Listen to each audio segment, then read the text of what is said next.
Hey guys, welcome back to another video. I'm Pastor Jay, and if you're new here, I make Bible studies. So today I'm going to be talking about the helmet of salvation, and it's the armor of God, part 5. I know it's been a while. I'm just going to make an update video on my life because it's just a lot's been happening. A lot of good stuff though, and I just got over COVID. That's why it's been a while since I made a video. But just a lot of good, really good stuff has been happening in my life. So, like I said, today I'm going to be talking about the helmet of salvation. So, without further ado, let's get into the video.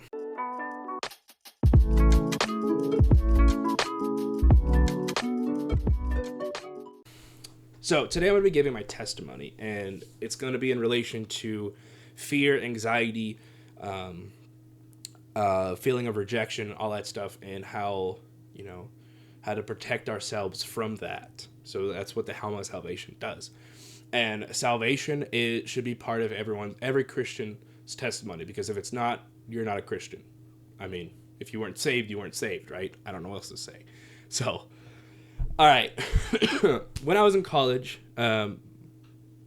this isn't me starting my testimony, but just for, I guess, a bit of context when I start my testimony. When I was in college, we were required to give our testimony, and they told us our birth usually isn't part of our testimony. You don't say, "Oh, I was born, whatever." But in my case, it was part of my testimony, and I was the exception because of the way I was born. So when I was born about 2 months early. I was 10 pounds, and my lungs weren't fully developed. And I was in the incubator for, I don't really know how long. It was a while. I don't remember what I was told, but it was a while. I'm lucky to be alive. My birth mother had a lot of health complications. She was a drug addict, I think on and off her entire life. She diabetic, over 300 pounds, just a lot of health complications. So just a lot of things that led to her dying. And my mother told me just a couple years ago, I think, that there was empty pill bottles beside her, I think it was a chair or something, or a recliner that she was sitting on when she died. So I was supposed to go with my parents that I have now. They were my godparents, but my family is stubborn. So I was with my grandma for a bit, and then to my uncle and aunt. And my time there, I don't remember a whole lot about it. But what I do know is my uncle was abusive. He abused his son.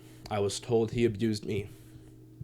There's only one specific thing that I remember that wasn't necessarily physical abuse, but it was definitely mental and emotional abuse. For my birthday, he gave me diapers one year. And it sticks with me. I have forgiven him though, completely. I have no ill will towards him or anyone in my past for that matter. Yeah, like I said, I don't remember a whole lot from that time. I think I blocked most of it out. My uncle was a drunk. He smoked a lot. My aunt, same thing. My whole biological family, they're all drug addicts, drinkers, the whole 9 yards, right? So anyways, they got a divorce, and then I moved with my grandma. And so, I think this is where kind of the whole fear of rejection thing came into play. And during my time there wasn't great either. I wasn't abused or anything, but it wasn't a good home. I was allowed basically to do whatever I want. My sister allowed me to watch horror films, and I'm not mad at my sister for it. So, sis, if you're watching, I love you and I forgive you. So, I'm not mad at you for this. But I was allowed to watch horror films, and it affected me a lot. It's so bad. Don't allow your children, or even you, don't watch horror films. It allows demons to be attached to you and to that part of your past, and it's just a whole mess. So that my time there was not good. And then when I was 8 is when I finally met my godparents, who I was supposed to be with. That's when I gave my life to Christ. And, I'd like to say my life got 100% better, but it didn't. It got better. I got better, but I still had plenty of struggles. You know, I had I started an addiction and struggled with that for most of my life till about my second year of college, to where I started being set free from it, and it really hindered my relationship with God.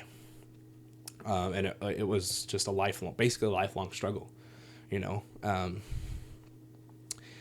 And there's just some other things here, but like I didn't start getting serious about 13 or 14. You know, I was baptized in the Spirit at 15. You know, but still, just that addiction held me back.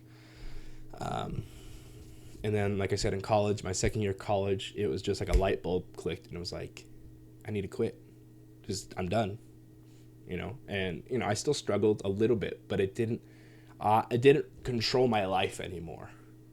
I had more control over it, and I just had a lot of fear for the future. You know, I was told, I was going to end up like my father. That and when I was told when I was in elementary school that I was going to end up in the mental hospital by age 13, and obviously I'm not in the mental hospital, so praise the Lord on that.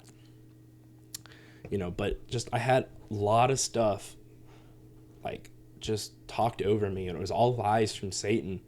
And it took me a long time to realize who I was in Christ, and to I allowed Satan to just take control over my life. Fast forward to just like a couple weeks ago, I was led through deliverance. Actually, before that, men's retreat, I was set free from a lot of stuff. And then after men's retreat, that Thursday, which was like 2 weeks ago or a week ago from today, I can't remember. It was, not too long ago. But I was led through deliverance, and, brought through some things in my past and forgave just everyone who hurt me in my past. And I was delivered from just so much. And like now I can think clearly. I'm just so much happier.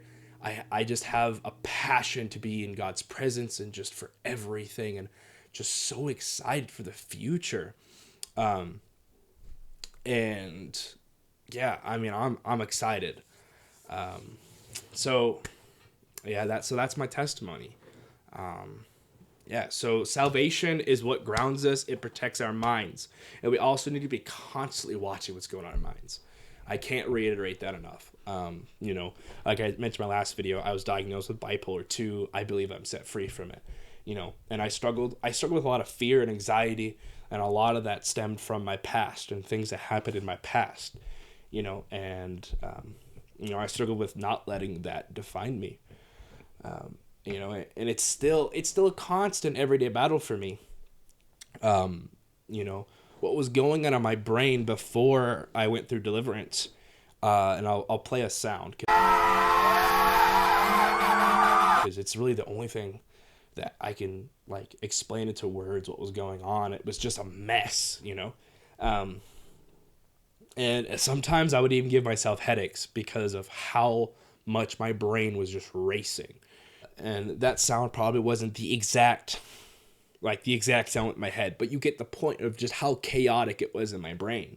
So my brain was just always going 100 miles a minute, and sadly, a lot of my thoughts consisted of dwelling on things that I did in the past or even 5 minutes ago, and it began to cause a lot of depression in my life, and I just had a huge spirit of depression for a long time, until just about a couple weeks ago, and I was set free from it. But it just had so much power over me, and it just caused me to it just sucked the joy out of my life, and I just had no motivation or passion to do anything. I just wanted basically to do nothing. At times I wanted to end my life.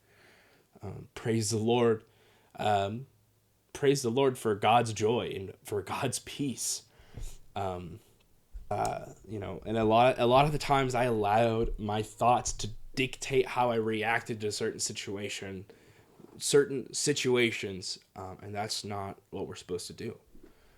So here are some ways to protect our minds. So number one, we got to read the Word. I can't reiterate this enough. You got to read your Word. I know I sound like a broken record now, but you got to. That's the only way to know any of this stuff and to keep yourself grounded. Because just saying, Lord, come into my heart is not enough. I'm sorry, but it's not. You got to spend time with God. You got to grow your knowledge in him. So number two, this brings me to number two. You got to constantly pray. You got to pray all the time, constantly. First Thessalonians 5:17 says, pray continuously, or pray without ceasing, pray constantly. And the next verse says, like, give thanks in every circumstance. And that is so important. You got to give thanks even for the bad things, because honestly, without the bad things in my life, I wouldn't be here today and I wouldn't know what I know. Number three, you got to put your trust in God. This is something that I'm working on because I struggle with finances, but God has been so good and he's been providing every single time. And it wasn't until recent, that I've been putting my 100% trust in Lord and just saying, God, you have it. I'm trusting you. I'm giving you my issues, my problems, my burdens, my finance problems, whatever. I'm giving it to you. So Proverbs 3:5 says, goodness, it doesn't say goodness. It says, trust in the Lord with all your heart. Do not depend on your own understanding. Seek his will in all you do, and he will show you which path to take. So we got to trust him in everything with all of our heart. We got to seek his will in everything, and he's going to show us what to do and where to go. Number four, finally, we gotta resist the devil. We have to. So James 4:7, and the first part of that verse is so important. I feel like a lot of people kind of skip over it. It says, so humble yourselves before God. That is the first and foremost thing you got to do. You got to humble yourself. You got to say, Lord, I can't do this on my own. You got to help me, Lord. Resist the devil and he will flee from you. Okay? So in Ephesians 6:12-13, it just says, that basically that this war is not of flesh and blood, but of the principalities and powers of the darkness, of the darkness, Satan and his demons. And so that's what we're fighting against. We're resisting, we're fighting the devil. So these are the things that we need to do to protect our minds. Okay, we got to read the word, we got to pray constantly, we got to put our trust in God, we got to humble ourselves and ask God to help us resist the devil. These are the things that we must do. And tomorrow, or not tomorrow, but the next video, I'm going to be talking about praying in the Spirit, because the last few verses of Ephesians 6 talks about praying in the Spirit, and it's so important. People skip over it, because praying in the Spirit is what we must do to keep the armor of God on. Okay, praying in tongues is not required to go to heaven. I need to, I don't know if it's called a disclaimer or what, but I just got to emphasize that it's not required to go to heaven, but it is essential. Just like water is essential to drink, you are not required to drink water, right? It's the same with speaking in tongues, the baptism in the Holy Spirit. It's not required, but it is so essential. So essential. The next video, like I said, we're going to talk about that. So today, I hope my testimony spoke to you. And I real quick, there's a verse that I forgot to read, and it's kind of the verse that goes with how do I put this? It goes with my testimony is what I was trying to say. I don't know why that took so long to say, and it's Ephesians 1:5, and most of you guys should know this verse. It says, God decided in advance to adopt us into his own family by bringing us to himself through Jesus Christ. This is what he wanted to do, and it gave him great pleasure. So, like I said, a lot of my testimony, I had fear of rejection, but God wanted me. God chose me. And, that's what my parents now were always trying to tell me, is that they chose me. They wanted me in their life, but it's still in the back of my mind. I was afraid that they were still going to just get rid of me. They were going to cast me to the side. But this is what Jesus does, is that he chose us. He doesn't get rid of us, because he wanted us. He wanted us to be in his family. So yeah, I hope my testimony spoke to you guys. I hope you guys learned something from this. If you guys got questions, leave it in the comments. You can follow me on Instagram, PastorJ_777, and you can ask me questions there if you want. But with that, guys, please hit the like button, subscribe if you're new, and share the video, please. And with that, guys, God bless.